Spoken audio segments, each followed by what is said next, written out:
Hello friends, कैसे हो आप सब। आई होप आप सब अच्छे होंगे। आज हम करेंगे धूमिल जी की कविता रोटी और संसद।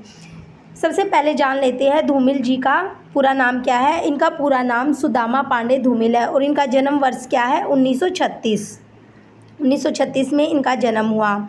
अब जानते हैं रोटी और संसद कविता इनके कौन से काव्य संग्रह में संकलित है। इनका एक काव्य संग्रह है कल सुनना मुझे, उसका प्रकाशन वर्ष क्या है 1976। ये इस काव्य संग्रह में रोटी और संसद कविता संकलित है। यह एक लघु कविता है, मात्र 9 पंक्तियों की कविता है। यहाँ पर जो कवि ने इसमें केंद्र में इसमें क्या रखा है कि जो राजनीति है, राजनीतिक नेता लोग हैं उन पर व्यंग्य किया गया है। यहाँ पर कवि ने उन लोगों पर व्यंग्य किया, या फिर पूंजीपति वर्ग लगा लीजिए, या जो राजनेता लोग हैं उन पर व्यंग्य किया है कवि ने।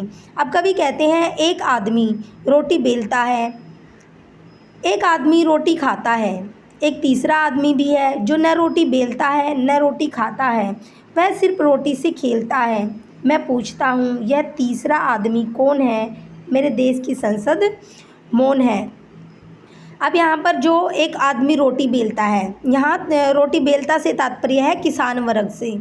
जो किसान वर्ग है वो हमारे लिए खेतों में जो है गेहूँ उगाते हैं, अनाज को उगाता है, तो वो इसका मतलब यहाँ पर एक आदमी रोटी को बेलता है, वो रोटी बना रहे हैं, वो रोटी बेल रहे हैं। एक आदमी रोटी खाता है। अब रोटी कौन खाते हैं? जो उपभोक्ता वर्ग होते हैं, जो जनता होते हैं, जो सामान्य लोग होते हैं, वहाँ पर जो है दूसरा आदमी रोटी खाता है। अब एक तीसरे आदमी का जिक्र करते हैं कवि यहाँ पर कि एक तीसरा आदमी भी है। अब मैं शैली का प्रयोग करते हुए कवि कहते हैं कि मैं पूछता हूँ यह तीसरा आदमी कौन है, कि जो ना तो रोटी बेलता है, मतलब ना तो वो किसान वर्ग है और ना ही वो रोटी खाता है, ना ही वो सामान्य जनता है, तो ये तीसरा आदमी कौन है। वह सिर्फ रोटी के साथ खेलता है, मतलब वो एक मध्यस्थ है, वो एक बिचौलिया है कि जिस प्रकार से किसान से सस्ते दामों पर जो बिचौलिए होते हैं वो अनाज को ख़रीद लेते हैं और जो फिर जनता को है उसको ही बढ़ा करके बेच देते हैं। मान लो अगर किसान से वो 70 रुपये में ख़रीदते हैं और जो सामान्य जनता है उसको फिर वो 100 रुपये में बेच देते हैं, तो बीच का जो भाग हुआ वो कौन खाता है? ये तीसरा आदमी खाता है।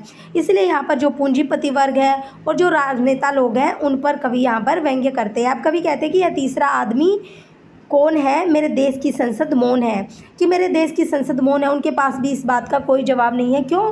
क्योंकि जो वो लोग हैं वो इन्हीं में से है, जो संसद में जो लोग हैं, जो राजनेता लोग हैं, वही जो है ये तीसरा आदमी है। इस प्रकार से यहाँ पर कवि ने पूंजीपति वर्ग या फिर जो राजनीति से संबंधित लोग हैं उन पर व्यंग्य किया है। हमारी जो ये कविता है, एक छोटी सी कविता धूमिल जी की रोटी और संसद कंप्लीट हुई। कल एक नई कविता लेकर प्रस्तुत होंगे। धन्यवाद।